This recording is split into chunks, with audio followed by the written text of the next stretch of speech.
আসসালামু আলাইকুম। আমাদের গল্পের এই ভিডিওটা যদি আপনাদের ভালো লেগে থাকে তো প্লিজ সাবস্ক্রাইব, এবং আমাদের ভিডিওটা যদি আপনারা ফেসবুক থেকে দেখে থাকেন তো প্লিজ ফলো এবং শেয়ার করে পাশে থাকবে। আসসালামু আলাইকুম। চলেন ভিডিওটা আপনার শুরু করে দেই। আসসালামু আলাইকুম জিহাদ ভাই, কি খবর? ওয়ালাইকুম আসসালাম মনির ভাই, এই তো আলহামদুলিল্লাহ ভালো আছি। আপনার কি খবর? তো ভাই আলহামদুলিল্লাহ ভালো আছি। ভাই আপনার সাথে না আমার ইম্পর্টেন্ট কিছু কথা ছিল। আপনার হাতে কি এখন সময় আছে? যাক ভাই, ভালো থাকলে তো ভালোই। কি বলবেন ভাই? দাঁড়ান দাঁড়ান, আমি আসতেছি। ভাই আসেন, আমরা ওই সিটে দিয়ে বসি। জি মনির ভাই, কি বলবেন বলেন। ভাই আর বললেন না, আজকে বাজারের উদ্দেশ্যে বাসা থেকে বের হয়েছি। কিছু দূর যাওয়ার পর দেখি এক বড়লোক ধনী ব্যক্তি এক গরিব ভাইকে মারতেছে আর বলতেছে, তুমি কি আমার ক্ষমতার ব্যাপারে জানো? তুমি কি আমার সম্পত্তির ব্যাপারে জানো? হ্যাঁ, এই কথাটা কি তার অহংকার হয়নি ভাই? গরিব ব্যক্তির সাথে এরকম খারাপ আচরণ করছে। এই বিষয়টা আমার মোটেই ভালো লেগে নেই। কি করা যায় বলেন তো ভাই? জি ভাই, আপনার কথাটা তো একদম সঠিক। ওই ব্যক্তি তার অহংকার প্রকাশ করেছেন।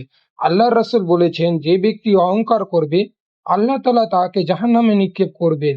আমাদের সমস্যা যে কি হলো, এখনকার মানুষ শুধু তার সম্পত্তি নিয়ে, তার টাকা পয়সা নিয়ে, তার ক্ষমতা নিয়ে গরিব মানুষদের সাথে অত্যাচার করতেছে। আল্লাহ তাআলা সবাইকে হেফাজত করুক। ভাই, আপনার এই ঘটনাটা শুনে আমার একটা ঘটনা মনে পড়ে গেছে। আপনি কি সেই ঘটনাটা শুনবেন? আচ্ছা জিয়াদ ভাই, আপনি বলেন, আমি শুনতেছি। আচ্ছা ভাই, আপনি ঘটনাটা মনোযোগ দিয়ে শুনেন। এই ঘটনাটা শুনলে আমাদের জন্য চলতে অনেক ফায়দা হবে। ঠিক আছে ভাই, আমি মনোযোগ দিয়ে শুনতেছি, আপনি বলেন। আচ্ছা ভাই, আমি আল্লাহর নামে শুরু করছি। একদিন এক গ্রামে ছিল একজন ধনী ও অত্যন্ত গর্বিত ব্যবসায়ী। তার নাম ছিল আব্দুল মালেক।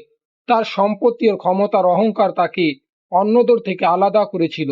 গ্রামের গরিব ও সাধারণ মানুষের প্রতি তার কোনো সহানুভূতি ছিল না। একদিন আব্দুল মালেক একটি বড় ব্যবসার চুক্তি সম্পূর্ণ করার জন্য আরবের এক দূর শহরে যাত্রা করল। তার সঙ্গে ছিল অনেক সোনা ও মূল্যবান সামগ্রী। পথে হঠাৎ করে এক ডাকাত দলের সামনে পড়ে যায় সে। ডাকাতরা তার সবকিছু নিয়ে যায় এবং তাকে মারধর করে একা ফেলে চলে যায়।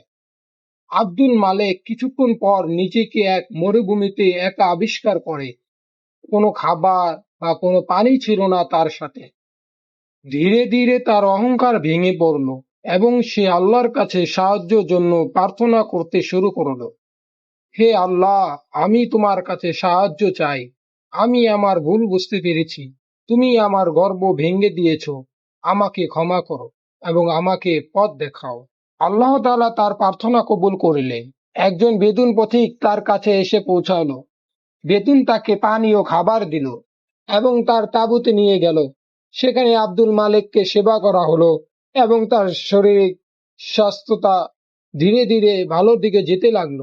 এই ঘটনায় আব্দুল মালেকের জীবন পাল্টে গেল।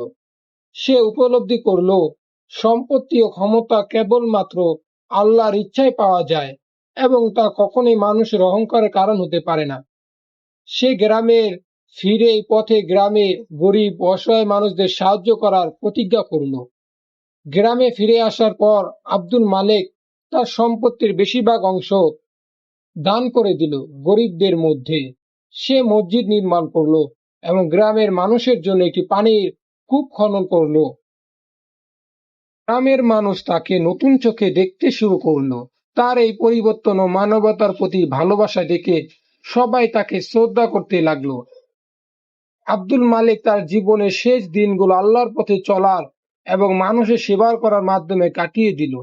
আল্লাহর পথে ফিরে আসার মাধ্যমে সে প্রকৃত শান্তি ও সুখ খুঁজে পেল।